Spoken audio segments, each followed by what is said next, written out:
This is how to check to see if you are connected or if your Ethernet port is working.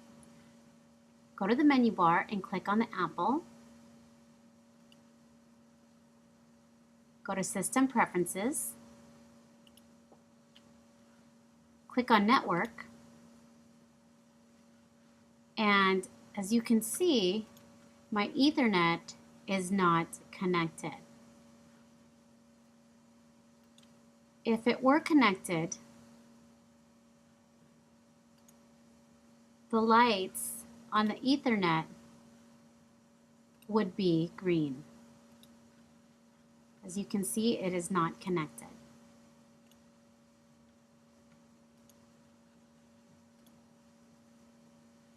And it says Ethernet failed. Thank you.